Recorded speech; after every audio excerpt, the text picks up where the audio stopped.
अस्सलाम वालेकुम नाज़रीन, मैं मोहम्मद असलम हुसैन सियासत की खबरों में आप सबका इस्तकबाल करता हूँ। दिल्ली के 292 करोड़ के शराब घोटाले में सीबीआई और ईडी ने अब तक 12 लोगों को गिरफ्तार किया है। इन मुलजिमीन में सबसे बड़ा नाम दिल्ली के साबिक़ नायब वज़ीर आला मनीष सिसोदिया का है।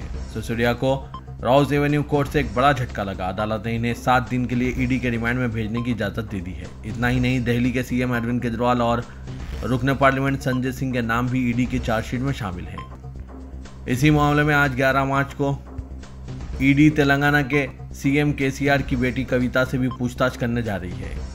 ईडी जिस तरह से सरगर्म नजर आ रही है, इससे सवाल उठ रहे हैं कि क्या शराब घोटाले की जांच में मजीद कई लीडरों को फंसाया जा सकता है।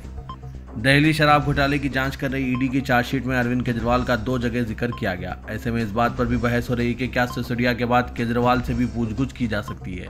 शराब घोटाला भले ही दिल्ली में हुआ, लेकिन इसकी डोर तेलंगाना तक जुड़ी हुई है। केसीआर की बेटी कविता का नाम, जो इस वक्त मुल्क में बीजेपी के खिलाफ गैर कांग्रेसी मिजाज बनाने की कोशिश कर रहे हैं, दिल्ली शराब घोटाले में सामने आया।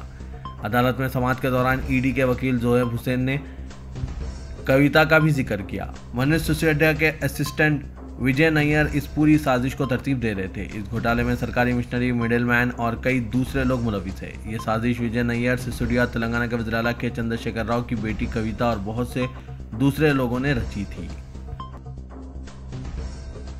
होली के बाद से कई एक वीडियो सोशल मीडिया पर खूब वायरल हो रहे हैं, जिसमें कुछ शरपसंद नौजवान होली के दौरान मुस्लिम खवातीन और फॉरेनर लड़कियों पर रंग फेंकते देखे गए।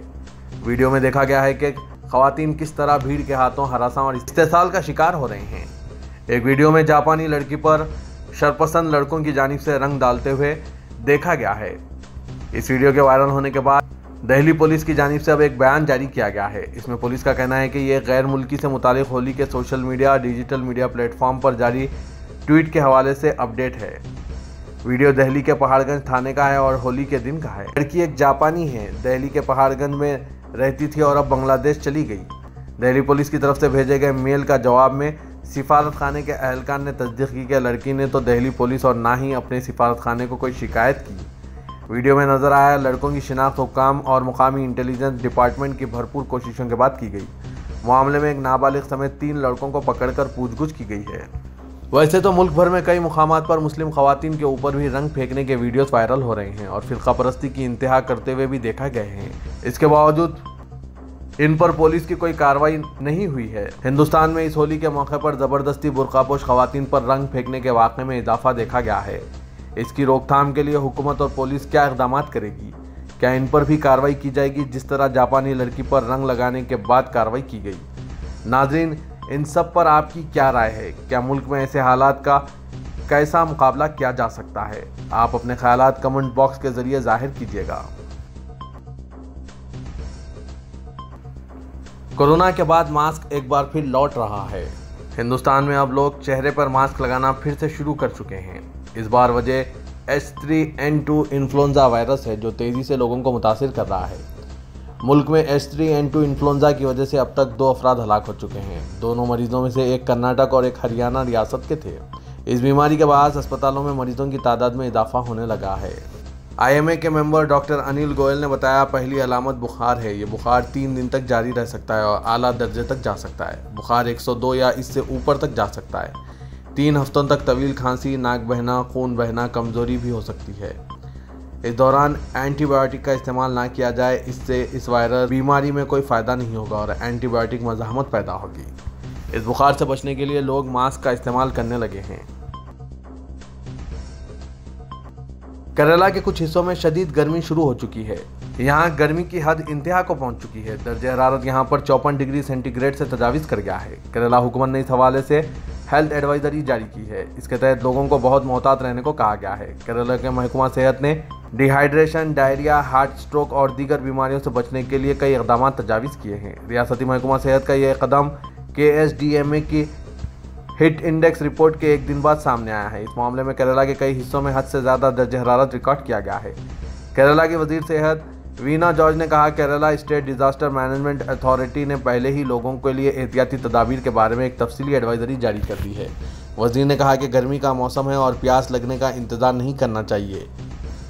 पानी की बाकायदगी से पीते रहें और सुबह 11 बजे से दोपहर 3 बजे तक सूरज की रोशनी से बचें। उन्होंने कहा कि एसडीएम ने इन घंटों के दरमियान तमाम बैरूनी कामों पर पाबंदी लगा दी है। नौकरी के एवज जमीन लेने के इल्जाम में इन्फोर्समेंट डायरेक्टरेट ने आरजेडी सरबराह लालू प्रसाद यादव की बेटियों और करीबी साथियों के दिल्ली, मुंबई, नोएडा और पटना में 15 मुकामात पर वाक़ मकानात और जायदादों पर एक साथ छापामारी की। ईडी की टीम पटना में आरजेडी के साबिक़ रुकने असेंबली अबू दुजाना के घर भी पहुंची। वज़ीर के साबिक़ रुकने असेंबली अबू दुजाना आरजेडी सरबराह लालू यादव के निहायत करीबी माने जाते हैं और वो पेशे से बिल्डर हैं। इत्तला के मुताबिक लालू यादव की 3 बेटियों के घरों पर भी छापेमारी की गई। हिमा, रागिनी और चंदा का घर दिल्ली में है, जहां ईडी की टीमें सुबह ही पहुंच गई। ज़राए के मुताबिक ईडी की टीम ने बिहार के नायब वज़ीर-ए-आला और लालू यादव के बेटे तेजस्वी यादव की दिल्ली में वाक़ रिहाइशगाह पर भी छापा मारा, जबकि अबू दुजाना के घर आमदनी से ज़्यादा इमलाक के मामले में ईडी की टीम छापामारी करने पहुंच गई। ईडी की कार्रवाई पर लालू यादव की बेटी रोहिणी आचार्य ने एक के बाद एक कई ट्वीट करके मरकजी हुकूमत और बीजेपी को सख्त तनकीद का निशाना बनाया। महाराष्ट्र के शहर नागपुर में G20 सरबराही इजलास का एक अहम प्रोग्राम मुनक्किद किया जाएगा, लेकिन इससे कबल शहर में भीख मांगने पर पाबंदी आयद कर दी गई है। शहर के पुलिस कमिश्नर कुमार की जानिब से अहकाम जारी किए गए हैं, जिनके मुताबिक गुज़िश्ता रोज़ ही एक नोटिफिकेशन जारी किया गया है, जिसके तहत नागपुर शहर में दफ़ा 144 नाफिज होने के साथ साथ कोई फर्द या गिरोह भीख मांगता है या राहगीरों को पैसे देने पर मजबूर करता हुआ नजर आया तो इस पर सख्त कार्रवाई की जाएगी। नोटिफिकेशन के मुताबिक भीख मांगने पर पाबंदी के ये अहकाम अगले माह 30 अप्रैल तक नाफिज रहेंगे। आसाम के अवाम की कुत्तों का गोश्त खाने की आदत से मुतालिक महाराष्ट्र के एक रुकने असेंबली के रिमार्क्स पर आज असेंबली में शोरगुल के मनाजिर देखे गए। अपोजिशन अरकान असेंबली ने गवर्नर गुलाब चंद कटारिया की तकरीब में खलल डाला और फिर ऐवान से वॉकआउट कर दिया। अपोजिशन अरकान असेंबली अपनी नशिस्तों से उठ खड़े हुए और नारेबाजी शुरू कर दी। उन्होंने जानना चाहा कि इस रुकने असेंबली के खिलाफ क्या कार्रवाई की गई है। गवर्नर गुलाब चंद कटारिया को अपनी तकरीर सिर्फ 15 मिनट में ख़त्म करनी पड़ी। रुकने असेंबली बच्चू कालू ने महाराष्ट्र असेंबली में मुबैना तौर पर यह तजवीज़ पेश की थी कि आवारा कुत्तों की आबादी पर काबू पाने के लिए इन्हें आसाम भेज दिया जाए, क्योंकि इस शुमाल मशरक़ी रियासत में मुकामी अवाम इनका गोश्त खाते हैं। जंतर मंतर पर आज भारत राष्ट्र समिति लीडर के कविता की ज़ेर क़यादत एक रोज़ा भूख हड़ताल को मुखातिब करते हुए कौमी general secretary communist party of India Sitaram Yechury ने कहा कि मरकज़ सरकारी एजेंसियों को सियासी हथियार के तौर पर इस्तेमाल करते हुए दस्तूर की खिलाफ वर्जी कर रही है। सीताराम येचुरी ने तमाम अपोजिशन पार्टियों से अपील की कि वह ख़वातीन रिजर्वेशन बिल, जिसे नाफिज करने का 9 साल कबल वज़ीर आज़म ने ऐलान किया था और हुनूज लोकसभा में ज़ेर-ए-इल्तवा है, नाफिज करने नरेंद्र मोदी पर दबाव डालें। उन्होंने मजीद कहा कि इस बिल को मंजूर करने मरकजी हुकूमत पर दबाव डालने की जरूरत है। CPIM लीडर ने कहा कि मरकज सरकारी एजेंसियों का गलत इस्तेमाल करके अपोजिशन लीडरों को हरासा कर रही है। उत्तर प्रदेश में हालिया इनकाउंटर्स पर बीजेपी के 2 अरकान पार्लियामेंट के बयानात पर हंगामा बर्पा हो गया है। अपोजिशन जमातों ने योगी हुकूमत को तनकीद का निशाना बनाया। बीजेपी रुकने पार्लियामेंट पाठक ने कहा कि उमेश पाल और इसके सिक्योरिटी मुलाजमीन की हलाकत रियासती हुकूमत पर रास्त हमला है। वज़ीर के विकास दुबे को भी मार डाला गया था और ये कहने की जरूरत नहीं कि इन मुजरिमों के साथ क्या होगा। अतीक की कार भी उलट जाए तो हैरत की बात नहीं होगी। बीजेपी के एक और रुकने पार्लियामेंट हरि नारायण राजभर ने कहा कि अतीक को जेल से बाहर लाना चाहिए और इनकाउंटर में हलाक कर देना चाहिए। ऐसा करने वाले पुलिस वालों के लिए के द्वार खुल जाएंगे। इन 2 बयानात पर अपोजिशन जमातों ने बरसर-ए-इक़्तिदार बीजेपी की इनकाउंटर सियासत को तनकीद का निशाना बनाया। अमेरिकी तर्जुमान महकमा खारिजा नाइट प्राइस ने कहा है कि पाकिस्तान और हिंदुस्तान के दरमियान मुज़ाकरात के मामला तय कराना अमेरिका के बस में नहीं। पाकिस्तान और भारत इत्तेफाक करें तो अमेरिका सालिसी के लिए तैयार है। वाशिंगटन पाकिस्तान और भारत में बामहीने मुज़ाकरात की हिमायत करता है। अमेरिका पाकिस्तान को पुरअमन, मुस्तहकम और खुशहाल देखना चाहता है। पाकिस्तानी अवाम अपने सियासी फैसले खुद करें। अमेरिका सिर्फ पाकिस्तानी जमहूरियत और आइनी निज़ाम की हिमायत करता है। पाकिस्तान को मिलने वाली इमदाद का फ़ायदा मखसूस तबक़ात के बजाय अवाम को मिलना चाहिए। वाशिंगटन में एक प्रेस ब्रीफिंग के दौरान नेट प्रेस ने कहा कि अमेरिका पाकिस्तान को पुरअमन, मुस्तहकम और खुशहाल देखना चाहता है। तेलंगाना सेक्रेटेरिएट की नई इमारत का इफ्तिताह 30 अप्रैल को मुनक्किद होगा। चीफ मिनिस्टर के चंद्रशेखर राव ने सेक्रेटेरिएट कॉम्प्लेक्स के तामीरी कामों का जायजा लेने के बाद इफ्तिताह के लिए मुहूर्त तय किया है। चीफ मिनिस्टर ने सेक्रेटेरिएट कॉम्प्लेक्स के अलावा शहीदान तेलंगाना की यादगार और डॉक्टर BR अम्बेडकर के मुजस्मे के तामीरी कामों का जायजा लिया। बताया जा रहा है कि 30 अप्रैल को सेक्रेटेरिएट कॉम्प्लेक्स का इफ्तिताह अमल में आएगा, जबकि 2 जून को यौम तासीस तेलंगाना के मौके पर यादगार शहीदान तेलंगाना की नकाब कशाई अंजाम दी जाएगी। डॉक्टर BR अम्बेडकर के तवील जिस्म की नकाब कशाई 14 अप्रैल को अमल में आएगी। वाजरे के हुकूमत ने सेक्रेटेरिएट की कदीम इमारतों को मुनहदिम करते हुए 617 करोड़ से इंतहाई आलीशान सेक्रेटेरिएट कॉम्प्लेक्स तामीर किया है। चीफ मिनिस्टर ने इख्तितामी मरहले के कामों का जायजा लिया। उन्होंने फर्नीचर और दीगर इंफ्रास्ट्रक्चर की फराहमी के बारे में ओहदेदारों को जरूरी हिदायतें जारी की। हज 2023 के लिए ऑनलाइन दरख्वास्तों के अदखाल की तारीख में मजीद 10 दिन की तौसी की गई है। दरख्वास्तों के अदखाल की आज आखिरी तारीख थी, लेकिन मुख्तलिफ रियासती हज कमेटी की नुमाइंदगी पर हज कमेटी ऑफ इंडिया ने ऑनलाइन दरख्वास्तों के अदखाल की मोहलत 20 मार्च शाम 5 बजे तक तौसी कर दी है। चीफ एग्जीक्यूटिव ऑफिसर हज कमेटी ऑफ इंडिया मोहम्मद याकूब शेख ने इस सिलसिले में सर्कुलर जारी किया है। इसी दौरान सदर नशीन तेलंगाना हज कमेटी मोहम्मद सलीम ने तारीख में तौसी का खैर मकदम किया है। उन्होंने कहा कि आज़मीन हज की सहूलत के लिए हज हाउस में कायम करदा खुसूसी काउंटर्स बरकरार हैं। मोहम्मद सलीम के मुताबिक रियासती हज कमेटी की मसाई पर 200 से ज्यादा दरख्वास्त गुजारों के पासपोर्ट जारी किए गए। BRS के सरबराह व चीफ मिनिस्टर तेलंगाना के चंद्रशेखर राव ने वाजे कर दिया है कि रियासत में असेंबली इंतखाबात शेड्यूल के मुताबिक होंगे। तमाम सर्वे BRS के हक में हैं। तीसरी मरतबा भी भारी अक्सरियत से हम कामयाब होंगे। तेलंगाना भवन में BRS तौसी इजलास से खिताब करते हुए KCR ने कहा कि इंतखाबात दिसंबर में होंगे। इससे पहले पार्टी के कायदीन को इंतखाबी तैयारियां कर लेने पर जोर दिया। पार्टी के तमाम कायदीन अपने हलकों में आवाम के दरमियान मौजूद रहें, ज़रूरत पर असेंबली हलकों में पदयात्रा करें और ज़्यादा से ज़्यादा कारकुनों का इजलास तलब करके तरक्याती प्रोग्राम्स और फलाही स्कीमात के बारे में शऊर बेदारी करने का मशवरा दिया। चीफ मिनिस्टर KCR ने पार्टी कायदीन को काबीना इजलास के फैसलों से वाकिफ करवाते हुए इन्हें अवाम में ले जाने और तशहीर की हिदायत दी।